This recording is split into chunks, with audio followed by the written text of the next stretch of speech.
आपका शहर आपकी खबर में मैं हूं आपके साथ पारुल। आपका शहर आपकी खबर में हम बड़ी खबरों को आपसे रूबरू कराते हैं जिन पर दिन भर हमारी नजर भी होगी। तो 5 तस्वीरें सबसे पहले आप देख लीजिए, जिसमें हम बात करेंगे निकाय चुनाव की तारीखों का ऐलान आखिर कब तक हो सकता है, पहली खबर होगी। दूसरी खबर होशंगाबाद की पिपरिया से, जहां महिला अधिकारी को धमकी देना कांग्रेस नेता को महंगा पड़ गया। तीसरी खबर में बात करेंगे विदिशा की, जहां वन माफिया जंगल को मैदान में तब्दील कर रहे हैं। चौथी खबर सीएम के विधानसभा क्षेत्र नसरुल्लागंज से है, जहां दबंगों ने किसान के घर जमकर आतंक मचाया। पांचवी और आखिरी खबर में बात कोरोना की।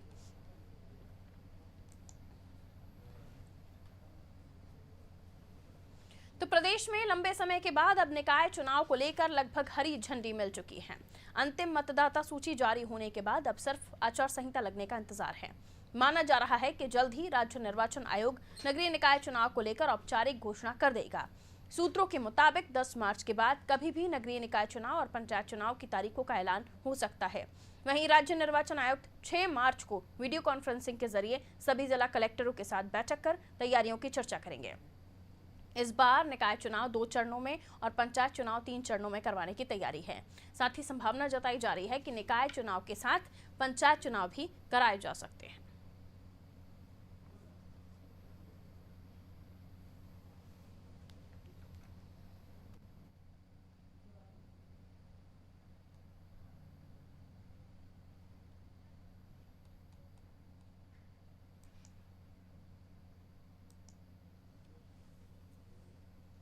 तो निकाय चुनाव को लेकर लगभग तैयारियां पूरी हैं और अंतिम मतदाता सूची जारी होने के बाद अब आचार संहिता लगने भर का इंतजार है। लेकिन इसको लेकर कैसे राजनीतिक दलों की तैयारियां हैं, किस तरह से चुनाव आयोग की तरफ से इस मामले को लेकर आगे देखा जाएगा, समझने की कोशिश करते हैं। वैभव गुप्ता विशेष संवाददाता फोन लाइन पर इस वक्त मौजूद है। तो कभी भी अब जो है आचार संहिता के लगने की खबर आ सकती है, लेकिन सवाल ये कि कितनी तैयारियां हुई हैं राजनीतिक दलों की, क्योंकि देखा जाए तो अभी तक तो किसी तरह की कोई सूची भी जारी नहीं हुई जो उम्मीदवार है उनकी।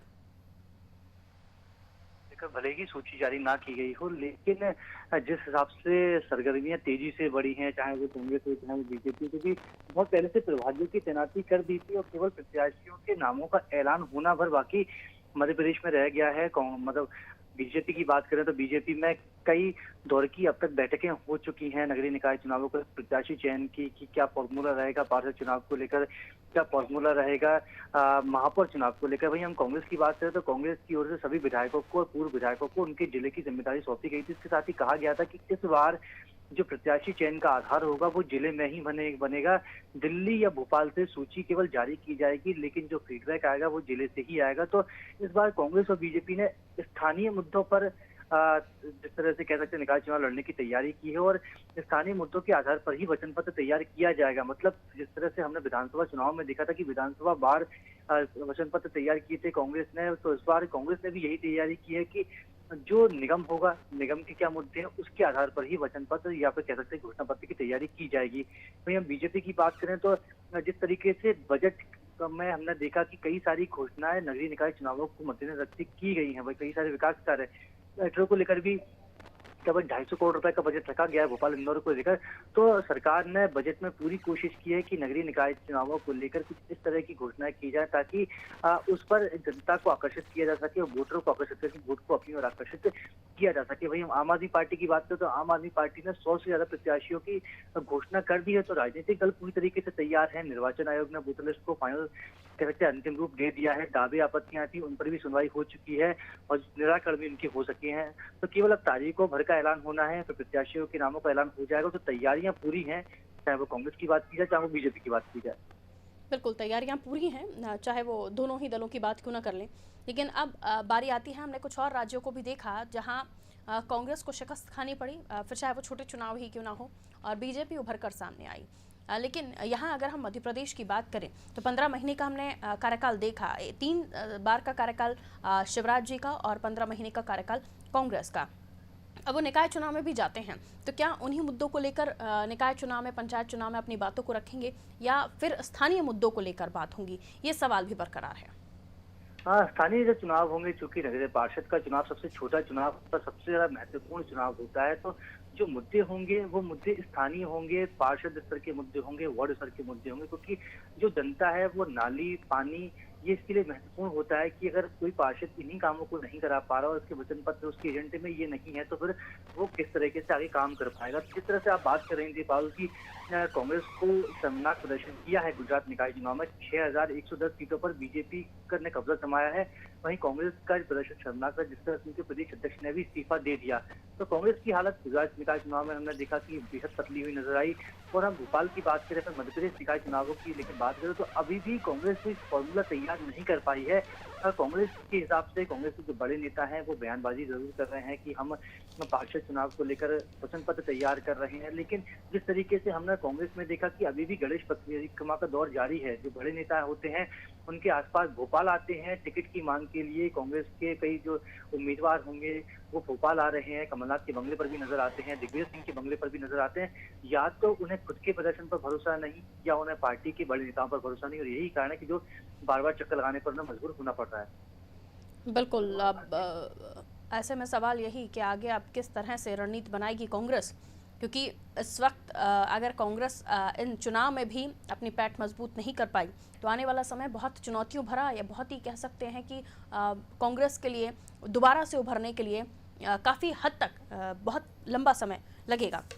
चलिए, बहुत शुक्रिया वैभव जानकारी के लिए। और आगे बढ़ते हैं, अब अगली खबर की ओर रुख करेंगे। पिपरिया के ग्राम मोकलवाड़ा में बिजली कंपनी के अधिकारियों और किसानों के बीच विवाद ने तूल पकड़ लिया है। इस मामले में कांग्रेस के पूर्व जिलाध्यक्ष और प्रदेश प्रभारी पुष्पराज पटेल को डी पूनम तुमराम को धमकी देना और अभद्र भाषा का प्रयोग करने का आरोप में गिरफ्तार कर कोर्ट में पेश किया गया।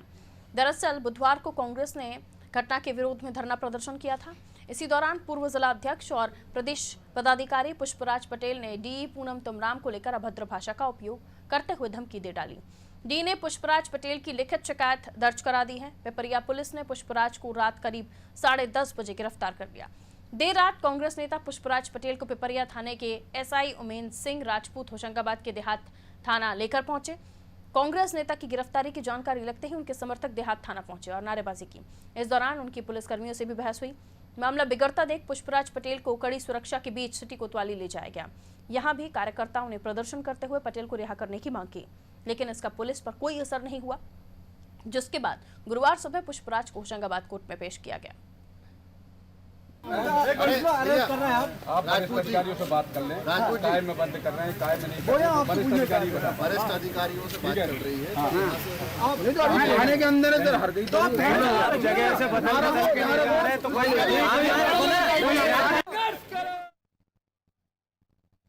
देखिए किस तरह से धमकी देना भारी पड़ जाता है। देखिए, और किसी भी अधिकारी को अगर आप इस तरह से धमकाते हैं, फिर खासतौर पर वो महिला हो, आप बख्शे नहीं जाएंगे, ये सत्य है। चलिए, आलोक हरदनिया संवाददाता हमारे साथ इस खबर को लेकर और भी जानकारी साझा करेंगे। आलोक, क्या कुछ पूरा मामला है? पहले तो दर्शकों को विस्तार से बताइए, और इतना हंगामा क्यों है बरपा भाई?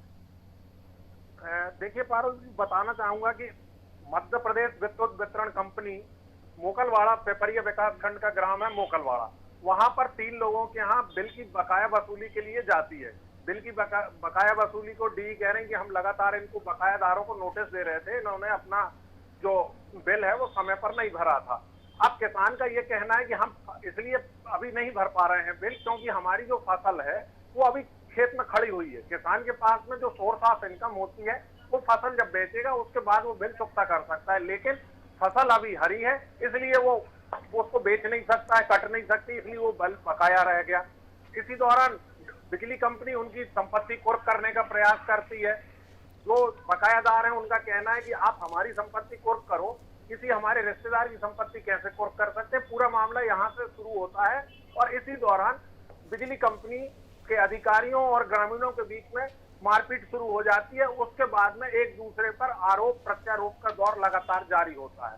बिजली कंपनी द्वारा संबंधित किसान पर बकायादार पर एफआईआर दर्ज कराई जाती है कि इन्होंने शासकीय कार्य में बाधा उत्पन्न की, इन्होंने बिजली कंपनी के अधिकारियों के साथ में, महिला के साथ में अभद्रता की।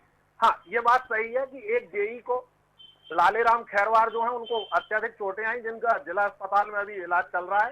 ये बात बिल्कुल सही है। इसी का सारा मामला ये चल रहा था और कल पिपरिया में भारतीय किसान मजदूर संघ और कांग्रेस नेता धरना दे रहे थे। उसी दौरान पुष्पराज पटेल द्वारा बिजली कंपनी की जो महिला अधिकारी हैं डी पूनम तुमराम, उन पर कुछ अमर्यादित भाषा का प्रयोग किया गया, जिसके तहत उन्होंने ये मामला दर्ज कराया पिपरिया के मंगलवाड़ा थाने में। और उसी के बाद में पुलिस ने इनको घर जाते समय रात को बड़े नाटकीय घटनाक्रम हुआ है इनकी गिरफ्तारी को। पिपरिया में इनको अरेस्ट नहीं किया गया। पिपरिया से लगभग 8 किलोमीटर दूर ग्रामीण इलाके में पुष्पराज पटेल को गाड़ी रोककर पारुल जी अरेस्ट किया गया। जी पारुल। बिल्कुल। अब ऐसे में अगर आप भले ही नेता हो, लेकिन अगर कोई व्यक्ति अपनी ड्यूटी कर रहा है, अपना काम कर रहा है, तो उससे इस तरह से धमकाएंगे तो जाहिर है पुलिस कोई ना कोई कार्रवाई करेगी। और जब महिला ने कंप्लेन की है तो कांग्रेसी इस तरह से क्यों रिहा करने के लिए नारेबाजी करने लगे और धरना जैसी स्थिति बन गई?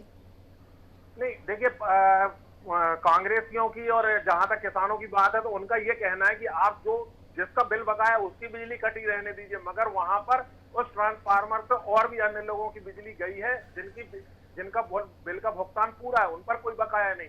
मगर बिजली कंपनी यहाँ भी मनमानी कर रही है कि वहां पर और भी लोगों की बिजली काटी गई है। कहीं ना कहीं ये पूरा जो है एक दूसरे पर आरोप लगा रहे हैं और इसमें प्रशासन जो है प्रशासन के सामने बड़ी असमंजस की स्थिति बनी हुई है। तो इसी को लेकर कहीं ना कहीं ये पूरा मामला प्रभारी मंत्री कमल पटेल के नॉलेज में भी है और माननीय प्रदेश के मुख्यमंत्री शिवराज सिंह चौहान के नॉलेज में भी ये पूरा मामला है। जिस प्रकार के ऊपर से दिशा निर्देश अधिकारियों को मिल रहे हैं उसी हिसाब से ये कार्रवाई मालूम होना जान पड़ती है। पारुल, ये वक्त ऐसा है, आपने भी कहा कि उस व्यक्ति ने कहा कि उसकी फसल हरी है और जब कटेगी उसके बाद ही वो बिल जमा कर पाएगा। आसपास के लोगों की जो लोग हैं उनकी संपत्ति को कुर्क करने पहुंच जाते हैं। लाइट काटते हैं तो सभी की काट देते हैं क्योंकि इस ट्रांसफार्मर से और लोगों को भी बिजली मिलती है। तो ऐसी स्थिति में जब हम देख रहे हैं किसानों की स्थिति देश में क्या है, क्यों आखिर इस तरह से बिजली विभाग की तरफ से कार्रवाई की जाती है? कुछ समय के लिए रियायत दे देते, या तो आप कुर्क करने पहुंच जाते हैं, संपत्ति लेते हैं, लोगों की साइकिलें उठाकर ले जाते हैं, लोगों की गाड़ियां उठाकर ले जाते हैं, और फिर उसके बाद जब राहत सरकार की तरफ से दी जाती है तो उसमें भी आप कोई ना कोई आनाकानी करते हैं। नहीं, कहीं ना कहीं ये एक ऐसा ही एक मामला ताजा पिपरिया विकास खंड के रायखेड़ी गांव का ही हुआ। रायखेड़ी गांव में एक दिव्यांग स्टूडेंट की बिजली कंपनी स्कूटी उठा लाई। जब उसने कलेक्टर से शिकायत की तब आनंद फानंद में बिजली अधिकारियों ने उसकी स्कूटी को रिलीज किया। तो कहीं ना कहीं बिजली कंपनी के अधिकारी जो है वो मनमानी तो मनमानी पर उतर है, इनकार नहीं किया जा सकता है। बिल्कुल। अब इनकी मनमानी क्या सरकार के हस्तक्षेप से खत्म होगी, या कोई स्ट्रिक्ट रूल्स नियम नहीं बनाने चाहिए कि आप अगर सामने वाला इतने समय तक बिल नहीं भरता उसके बाद आप उसको नोटिस दीजिए, ना कि आप उनकी संपत्ति कुर्क करना शुरू कर दें। कोई बड़ा नाम या कोई बड़े कद या बड़ी बड़ी बिल्डिंगों के लोग हों तो आप उनकी संपत्ति कुर्क कीजिए। इन छोटे मोटे लोगों की आप जो है संपत्ति कुर्क करके आप हासिल भी क्या कर लेंगे? आपका तो बिजली का बिल भी नहीं निकलेगा। मैं बताना चाहूंगा, आपने बहुत अच्छा प्रश्न किया है। वहां से मैं आपको बताना चाहूंगा कि इस समय पिपरिया नगर पालिका पर लगभग 83 लाख रुपए का बिल बकाया है। बिजली कंपनी नगर पालिका की स्ट्रीट लाइट काटने की हिम्मत नहीं जुटा पा रही है। भोपाल का नगर निगम भोपाल शहर की स्ट्रीट लाइट काट देता है, बिल्कुल, मगर पिपरिया की स्ट्रीट लाइट बिजली कंपनी काटने की हिम्मत नहीं जुटा पा रही है। तो ये दोहरा चरित्र कहां तक चलेगा कि आप किसान की बिजली काट देते हो कुछ हजार रुपए के बिल के बकाया के पीछे, उनकी संपत्ति को कर लेते हो, उनके ट्रैक्टर ले आते हो, उनकी मोटरसाइकिल ले आते हो। कहीं ना कहीं उसकी जो इज्जत है उसको उस गाँव में उसकी ठेस पहुंचती है। कहीं ना कहीं ये बिजली कंपनी द्वारा जब ये पूरे मामले में ग्रामीणों को उकसाएगा उसी के बाद ये उपद्रव का माहौल बना है। और इसमें एक निष्पक्ष जांच की किसान भी मांग कर रहे हैं और राजनीतिक पार्टियां भी मांग कर रही हैं। और जब तक अगर इसमें निष्पक्ष जांच नहीं होगी तब तक पूरा मामला साफ नहीं होगा। चलिए, शुक्रिया आलोक जानकारी देने के लिए। तो जब तक इस मामले में जांच नहीं होती है, निष्पक्षता से कार्रवाई नहीं होती है, तब तक इस तरह की तस्वीरें सामने आती रहेंगी। क्योंकि देखिए, आरोप भले ही किसी पर भी लगे, अब बात जब बिजली कंपनियों की है तो एक नहीं कई जगहों से हमने ऐसी खबरें देखी हैं जिसमें बिजली कंपनियां जो हैं वो अपनी मनमानी कर रही हैं, संपत्ति कुर्क करने पहुंच जाती हैं। बड़ी कॉलर पर हाथ नहीं पहुंचते हैं, उनके बड़े लोगों पर हाथ नहीं पहुंचते हैं, लेकिन छोटे लोगों को परेशान करने ज़रूर पहुंचते हैं। चलिए आगे बढ़ेंगे। मध्य प्रदेश के विदिशा जिले में वन विकास निगम और वन विभाग की लापरवाही के कारण जंगलों में अवैध लकड़ी कटाई का गोरख धंधा जोरों से चल रहा है। यहाँ कई ऐसे कंपार्टमेंट हैं जहाँ बेरोक-टोक अवैध कटाई को अंजाम दिया जा रहा है। अवैध कटाई से विदिशा का वन क्षेत्र सबसे अधिक प्रभावित हो रहा है, लिहाजा वन अमला भी इस ओर ध्यान नहीं दे रहा। वन कर्मचारियों की मिली भगत से वन माफिया जंगल तक पहुंच रहे हैं और गांव के मजदूरों के सहारे जंगल में अवैध कटाई को अंजाम दिया जा रहा है। विदिशा वन मंडल के कई ऐसे वन परिक्षेत्र हैं जहां तस्करों का बोलबाला है और बेरोक टोक यहां चलता रहता है। जिम्मेदार अधिकारी ना तो वन माफियाओं पर कोई कार्रवाई कर पा रहे हैं और ना ही संलिप्त कर्मचारियों पर, जिससे जंगल का धीरे धीरे विनाश होता नजर आ रहा है। ताजा मामला विदिशा जिले के लटेरी क्षेत्र की दक्षिण रेंज की जुकरजोगी और काटराड़ी बीट का है, जहां देर रात में अवैध तरीके से सागौन के सैकड़ों पेड़ों को माफियाओं ने मशीन से काट दिया और वन अमले को भनक तक नहीं लगी। और मैंने ये कई बार शिकायत कर चुका, लेकिन अभी तक कोई निराकरण नहीं हुआ और अभी भी जंगल उसी पहले जैसे ही कट रहा है। जंगल पे कोई अंकुश नहीं है अभी उनका, और ना ही जंगल कटने से अभी रुक पा रहा है उनसे। किस मामले को लेकर शिकायत की थी? मैंने ये मामले को लेकर शिकायत की थी कि जंगल कटने से बचे, और जो भ्रष्ट अधिकारी हैं, इसके पीछे जो वन विभाग के जो अधिकारी जो है ना, वो कोई मिली जुली सरकार है, कोई मतलब कोई एक्शन नहीं लेते उनके साथ। पैसे लेते हैं और लकड़ी कटवाते हैं। तो जैसे आप शिकायत करते हो तो कार्रवाई नहीं करते हो? नहीं, कोई कार्रवाई नहीं हो रही। हम एक बार विदिशा भी शिकायत करी हमने, वो भी उसमें भी कोई वो नहीं मिली। और हम इनसे भी कहते हैं डिप्टी रेंजर नागदार से भी, तो वो भी कोई भाग नहीं लेते, सुनते ही नहीं है हमारे। ये जो चोरी हो रही है उसके पीछे के क्या कारण है? ये अधिकारी का काम है, ये तो अधिकारी शिकायत करते हैं तो कोई कार्रवाई नहीं करते। आपके द्वारा शिकायत की गई तो कार्रवाई नहीं की गई? कोई कार्रवाई नहीं। ये पीछे मैदान दिख रहा है, यहाँ पे पहले तो बहुत सारा जंगल था, अब तो जंगल ही नहीं है, सब पूरा आपको मैदान दिख रहा है, यहीं से वहीं तक पूरा मैदान हो गया। तो वन विभाग की लापरवाही देखिए किस कदर सामने आ रही है। एक तरफ मध्य प्रदेश के मुख्यमंत्री शिवराज सिंह चौहान ने संकल्प लिया हुआ है कि वो हर रोज एक पेड़ लगाएंगे ताकि पर्यावरण को बचाया जा सके, हम ग्रीन एरिया को ज्यादा से ज्यादा बढ़ा सकें। और दूसरी ओर वन विभाग की नाक के नीचे ही सागौन के जो पूरे पेड़ हैं वो मशीनों से काट दिए जाते हैं। सुरेश संवाददाता फोन लाइन पर इस वक्त, सुरेंद्र हमारे संवाददाता हमारे साथ फोन लाइन पर मौजूद है और भी ज्यादा जानकारी के साथ। सुरेंद्र, जो जंगल पर जुल्म चल रहा है आखिर ये कब तक, और क्यों आखिर अधिकारी और जो कर्मचारी हैं वन विभाग में काम करने वाले वो क्यों चुप्पी साधे बैठे हुए हैं? वन माफिया इस तरह से सक्रिय के सागौन के पेड़ों के पेड़ काटकर निकाल लेते हैं, लेकिन कोई यहाँ पर उफ नहीं करता। निश्चित तौर पर मैं आपको बता दूं, यहाँ पर बड़ी लापरवाही अधिकारी और कर्मचारियों के माध्यम से की जा रही है। जो पेड़ हमारे लिए बहुत जीवन के लिए बहुत ही महत्वपूर्ण हिस्सा रखते हैं, पर्यावरण के लिए हमारे लिए बहुत जरूरी हैं, और वो कहीं ना कहीं हमारे लिए ऑक्सीजन देते हैं। उन पेड़ों को, और जो कि कई वर्षों से जंगल में खड़े हुए थे, उन्हें रातों रात भूमाफियाओं और लकड़ी चोरों के माध्यम से काट दिया गया। और इसके बाद विभाग इन पर कोई कार्रवाई नहीं करता, विभाग गश्ती के लिए नहीं जाता है, और कई ऐसी बातें हैं जिन पर विभाग अभी तक जवाब नहीं दे पा रहा है। अब ऐसे में ये जो शिकायत है इस मामले की किसी अधिकारी तक पहुंची है, बड़े अमले तक पहुंची है, ताकि इस तरह से माफिया जो बेखौफ होकर कटाई कर रहे हैं सागौन के पेड़ों की, उन पर कोई लगाम लगाई जा सके, या सब एक साथ दिखाई दे रहे हैं, एक ही थाली के चट्टे बट्टे? निश्चित तौर पर लटेरी क्षेत्र में आज से 10 से 15 साल पहले बहुत ही घनघोर जंगल हुआ करता था, और वन्य जीव भी, सभी प्रकार के वन्य जीव इस जंगल में पाए जाते थे। लेकिन आज ना ही जंगल बचा है और ना ही वन्य जीव बचे हैं। आलम यह है कि अधिकतर तो वन्य जीव खत्म होने के कगार पर आ गए हैं।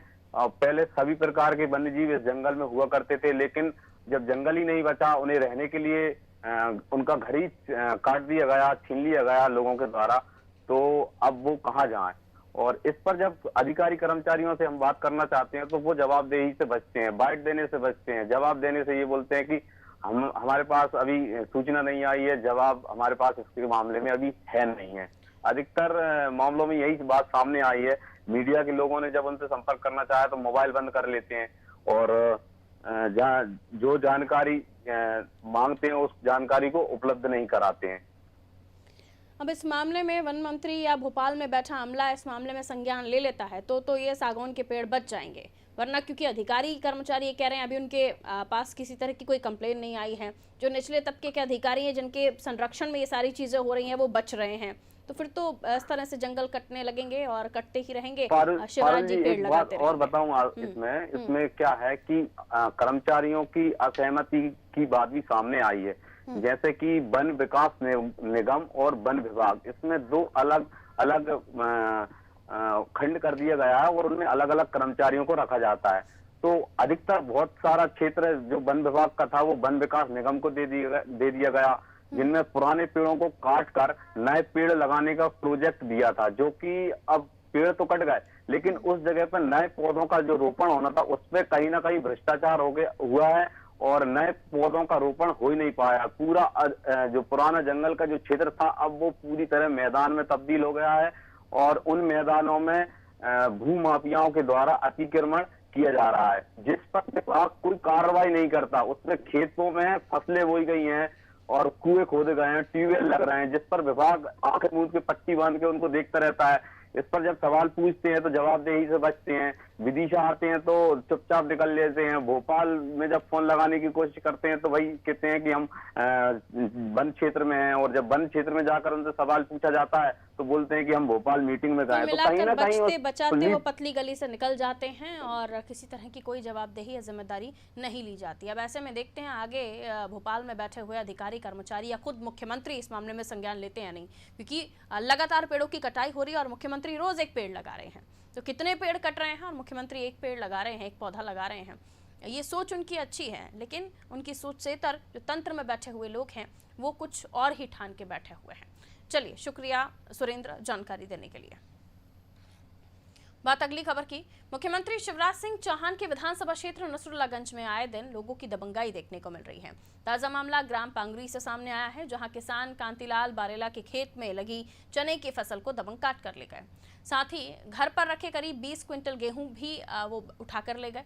इस दौरान दबंगों ने किसान के घर में जमकर तोड़फोड़ की है। पीड़ित का कहना है वो अपने खेत पर बने घर में अपने परिवार के साथ बैठा था, तभी टिकरीखेड़ा निवासी कुछ दबंगों ने आकर पहले तो गंदी गंदी गालियां दी और फिर घर में रखे सामान, कोठी, दीवार, पाइप, मोटरसाइकिल में तोड़फोड़ कर काफी नुकसान किया है। वहीं पीड़ित किसान कांतिलाल के भाई छगन के घर भी तोड़फोड़ की गई है। इस घटना के बाद पीड़ित किसान बड़े अधिकारियों से न्याय की गुहार लगा चुका है, लेकिन अब तक कोई कार्रवाई नहीं हुई। हालांकि चौकी में कई बार गुहार लगाने के बाद FIR दर्ज कर ली गई है। ये मामला था सर, समझ ले पुलिस वाला भी घर में से टिकरीखेड़ा वाला आ गया, ताकि आके घर में से गाँव निकाल ले गए। हमारा कौन थे टिकरीखेड़ा खाकिया बारेला और ये पीरम सिंह बारेला, नादर सिंह बारेला और ये कुंवर सिंह बारेला। क्या किया उन्होंने क्या धमकी दी हमारा कि लठ लेके खड़ा हो गया और ट्रैक्टर लाया, ट्रैक्टर और वे समझ लो गाँव भर के चली गया। सगन का खेत में बोले, मैंने बोली थी सड़ा भी उनने काट लिया, गेहूँ भी काट लिया, सब काट ली गए हमने, और घर भी गाड़ी तोड़ दी, कबूलू फोड़ दिया, तो समझ लो अपने पूरा दीवाल तोड़ दी। इसके बाद फोड़ दिया। क्या आपने पुलिस को सूचना दी? तो इसलिए फिर मैंने चौकी में 10 बार काटिया, जब भी नहीं रपट दे लेती फिर मैं तो क्या रिपोर्ट डाली है।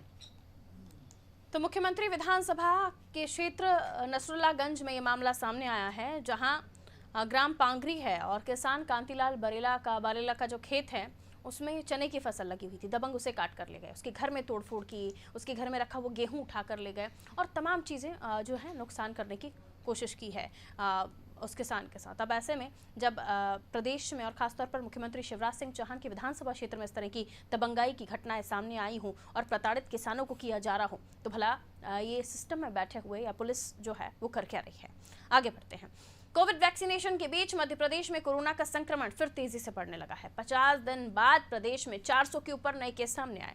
इंदौर में सबसे ज्यादा 156 और भोपाल में 90 कोरोना के नए मामले सामने आए। बुधवार को प्रदेश में पिछले 24 घंटे में रिकॉर्ड 417 नए मामले सामने आ चुके हैं। इससे पहले 400 से ऊपर मामले 15 जनवरी को 429 आए थे। राहत की बात यह है कि पिछले 24 घंटे में किसी मरीज की मौत नहीं हुई, वहीं 293 मरीज ठीक हुए हैं। इंदौर में पिछले 13 दिनों से 100 के पार नए मामले आ चुके हैं। वहीं भोपाल में कोरोना के केसेस की संख्या में लगातार बढ़ोतरी दर्ज की गई। प्रदेश में अब तक 2,62,850 लोग कोरोना संक्रमित हो चुके हैं। इनमें से 2,55,888 लोग जो हैं वो ठीक भी हो गए हैं। कोरोना के कारण अब तक 3,865 लोगों की मौत हो चुकी है। वर्तमान में प्रदेश में 3,097 एक्टिव केसेस हैं। तो लगातार जो कोरोना के मरीज हैं वो फिर से निकलकर सामने आ रहे हैं। वैभव गुप्ता में और भी जानकारी देंगे हमारे विशेष संवाददाता। वैभव, कोरोना अभी गया नहीं है, लेकिन लोगों की लापरवाही ये बताती है कि आंकड़े जो दिखा रहे हैं वो बताती है कि लोगों की लापरवाही लगातार जारी है। लोग नहीं चाहते कि वो कोरोना से बचें, ऐसा लगने लगा है।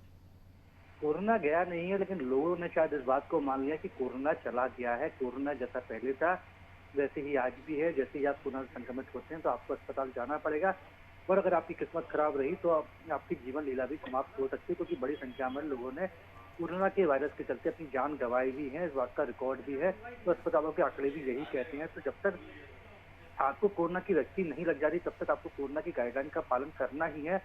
केवल कोरोना से बचने का इकलौता यही तरीका है कि आप अपने चेहरे पर मास्क लगाएं, जब भी सार्वजनिक स्थान पर जाएं, सोशल डिस्टेंसिंग के नियम का पालन करें और सैनिटाइजर का उपयोग करते हैं। और जिस तरह से लोग मार्केट में जा रहे हैं, सांस्कृतिक कार्यक्रम हो रहे, राजनीतिक कार्यक्रम हो रहे, उससे लोगों को बचना होगा। कोरोना के टीकाकरण के लिए दूसरे फेज की शुरुआत हो चुकी है। बुजुर्गों को टीका लगाया जा रहा है, जो गंभीर बीमारी से पीड़ित उनको भी कोरोना का टीका लगाया जा रहा है। लेकिन जिस तरीके से हम युवाओं को देख रहे हैं, ना कोई मास्क लगा रहा है, सोशल डिस्टेंसिंग के नियम का कोई पालन नहीं कर रहा, बर्थडे पार्टियां हो रही हैं, किटी पार्टी हो रही, तो लोगों को फिलहाल तक तो समझना ही होगा कि जब तक कोरोना का टीका नहीं, कोई कोरोना से बचने का केवल इकलौता एक ही उपाय है, कोरोना का टीका। बिल्कुल, बहुत शुक्रिया वैभव जानकारी देने के लिए। तो कोरोना से बचने का एक ही उपाय है कोरोना का टीका, और जब तक वो आप तक नहीं पहुंचता है आप सुरक्षित रहिए, कोरोना से बच के रहिए, और उसके लिए मास्क का उपयोग कीजिए, 2 गज दूरी का ज़रूर पालन कीजिए, जिसकी वजह से एक तरफ हम कोरोना से बचने के लिए वैक्सीनेशन ले रहे हैं, तो दूसरी तरफ हम कुछ लोगों को दे रहे हैं जो स्वस्थ हैं लेकिन कोरोना से पीड़ित हो रहे हैं, क्योंकि वो लापरवाही बरत रहे हैं, ध्यान नहीं रख रहे हैं। तो ध्यान रखिए अपना बहुत सारा, और जाहिर तौर पर अपना मास्क ज़रूर अपने साथ रखें। फिलहाल मुझे दीजिए इजाज़त, और आप देखते रहिए अनादि टीवी। नमस्कार।